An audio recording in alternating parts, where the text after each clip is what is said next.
So today we are going to discuss Ngugi wa Thiong'o's Decolonizing the Mind. Before I elaborate what Ngugi has said in this text, it is important to know who James Ngugi was. James Ngugi was a Kenyan author who rose to critical acclaim after writing works like Grain of Wheat and Weep Not Child. Later in 1966, he produced a play, I Will Marry When I Want, with uncensored political message which landed him in prison. It was during his time in prison that he began to re-evaluate his role as a Kenyan author writing in English language, and he began to reassess the notions of identity and post-colonial writing, which led him to write a novel called The Devil on the Cross, which he wrote on prison-issued toilet paper, and it was important piece of post-colonial literature because he decided to write it not in colonial language of English but in his own native language, that was Gikyu. So it was after writing this work that James Ngugi decided to decolonize himself, and James Ngugi became Ngugi wa Thiong'o, the writer of Decolonizing the Mind. Now let's take the instance of Indian context. In India in 1835, before the Education Act was implemented, Lord Macaulay wrote Minute on Education, in which he emphasized on how the whole of the indigenous literature can never be compared even with the bookshelf of English literature. So this was a way to institutionalize English in the colonies when it was not even institutionalized in England itself. So we can see how this tactic of politicization of language was used for cultural subjugation of the natives.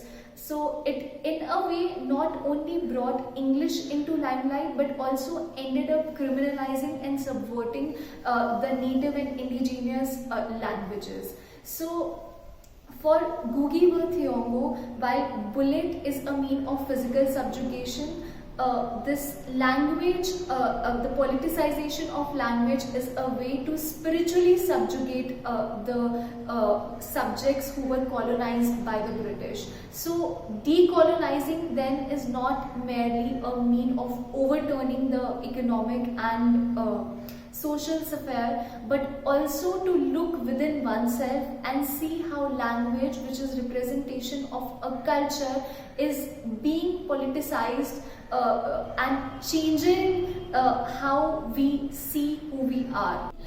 So in this particular excerpt, Ngugi talks about how during his childhood he lived with his father's 4 wives and their 28 children. So in a way we can see how their whole family is a large community in itself, and since it was a working class family, he recollects memories about how while working in the fields the elders would tell children stories and allegories about animals which were representative of real life human virtues.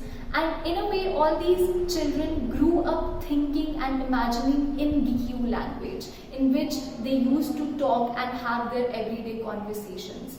And here Ngugi emphasizes on the fact that language for his community was not a mere string of words but had a more suggestive power which went beyond the lexical meaning. So this is important because he is trying to emphasize upon the fact that language was an extension of the culture that he was part of, and this is Kenya before it gained independence in 1962 that he is referring to. So language then becomes a mean of forming an identity, of having a perspective about who you are, and just not a mere string of words for Ngugi. He then goes on to talk about how this experience, this growth in a certain language was restricted when he enrolled himself in school, and how the schools, because they were still colonized by the British forces, but forcibly trying to make their students speak in English language. So he shared about his experiences where children were made to bear a board in their neck whenever they spoke in any language other than English. Whenever they did not speak in the language that they were recommended in the school, that was English, they were beaten with the cane. So they were given corporal punishment. Furthermore, he also shares this particular anecdote when the students were made to carry a certain button in the school if they spoke in any other language than English. So what happened then was you were supposed to pass on that button to the next person you would find speaking in any other local language. What that did was, in the beginning, he emphasized on the idea, on the importance of communityhood for this society, the Kenyan society. And what this did in school was, it made people turn against each other.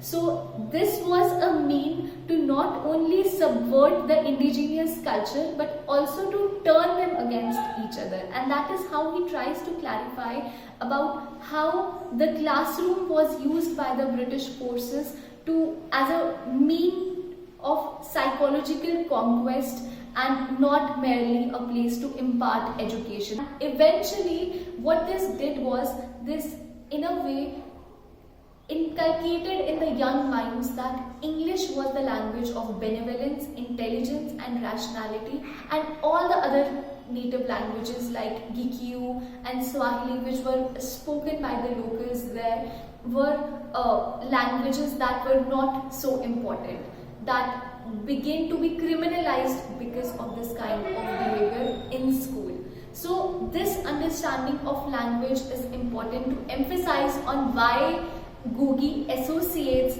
language with the decolonization of the mind. Therefore, this glorification of English language comes at the cost of the humiliation of the indigenous language. And it is for this reason that Ngugi wa Thiong'o writes this text to exercise, to remove the hegemony of the English language.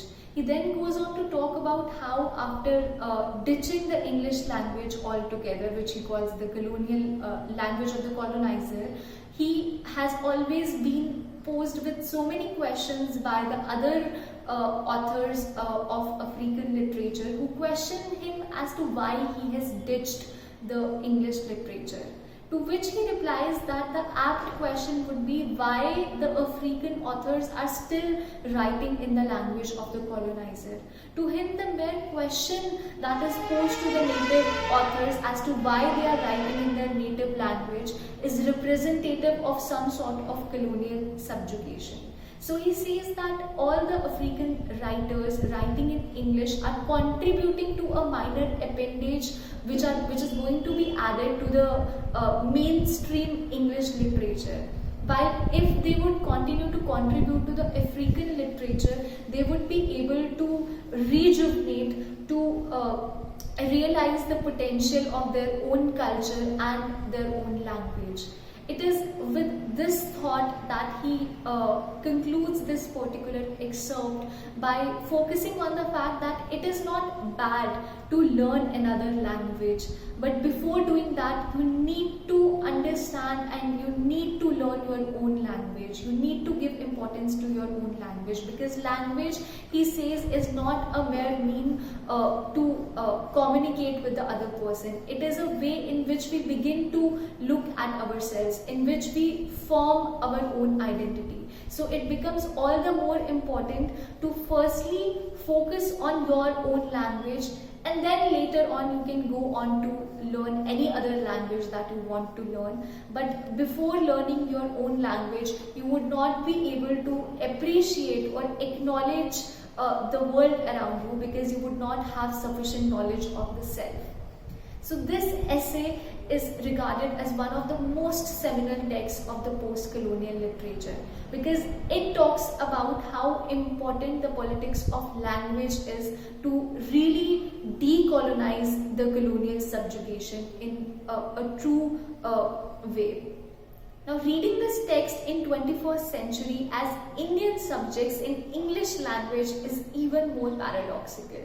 But it is important to acknowledge what Gugi Worth Yongo says and to mindfully undo the elitism and class that we usually associate with the English language. It is with this thought that I leave you and hope that you are going to read this excerpt carefully and let me know if you have any queries. Also, in the description below, I have added certain links for you that can help you in understanding this text better and can also definitely help you from the point of examination.